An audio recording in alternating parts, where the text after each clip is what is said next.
প্রিয় ভাই বোনেরা, আসসালামু আলাইকুম। ড্রিম কিচেনে স্বাগতম। আজকে আমি তৈরি করব ডিমের অমলেট। ফস করে তাড়াতাড়ি করে অমলেট বানাবো। ঝটপট নাস্তা, সকালের নাস্তা। এই নাস্তা বানাতে গেলে প্রথম লাগবে হলো ডিম। তা আমি অনেকে 2টে ডিম দিয়ে করা, আমি 3টে ডিম দিয়ে করব আজকে এই নাস্তাটা। তা আমি ঝটপট করে 3টে ডিম ভেঙে নিলাম। নিয়ে এখন একটু ডিমটা ফেটে নেব। একটু স্বাদ মতো লবণ দিয়ে দিলাম। লবণ না দিলে তো কোনো স্বাদই হবে না। আর একটা ডিমও লাগবে, এটাও দিয়ে দিলাম ভেঙে। দিয়ে আমি ডিমটা ভালো করে ফেটে নেব।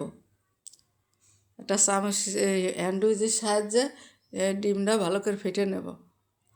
ভালো করে ফেটালে তাওয়ায় লাগে ভালো, সুন্দর করে তরল করে ফেটে নেব। এখন আমার ডিমটা ফেটা হয়ে গেছে।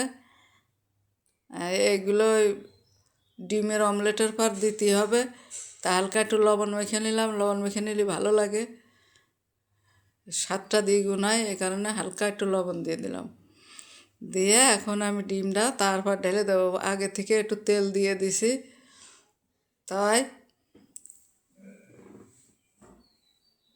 দিয়ে এখন আমি প্রথমে ক্ষীরেগুলো এক এক করে আমি সাজিয়ে দেব।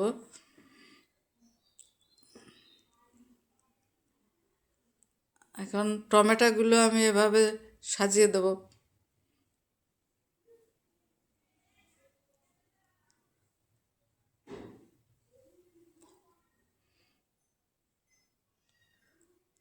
হয়ে গেছে দিয়া। এখন আমি একটু চিজ দিয়ে দেবো ওর উপর দিয়ে।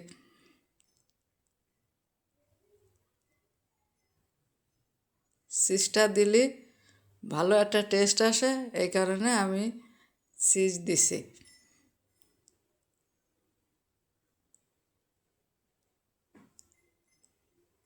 এবার আমি দিয়ে দেবো সস।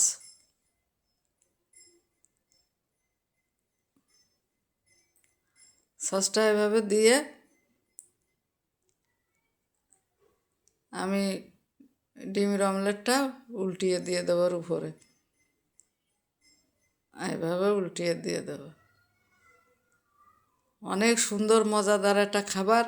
এভাবে আপনারা বাসায় বানিয়ে খেয়ে দেখবেন। দুর্দান্ত একটা রেসিপি আজকের রেসিপিটা। ডিম দিয়ে তৈরি। ডিম সবাই পছন্দ করে, ছোট বড় সবাই ডিম খায়। তাই আজকের মতো আমার রেসিপি এখানেই শেষ। আমার রেসিপিটা ভালো লাগলে সাবস্ক্রাইব, লাইক করেন, শেয়ার করে দেবেন। ভালো থাকবেন, সুস্থ থাকবেন। আসসালামু আলাইকুম, আল্লাহ হাফেজ।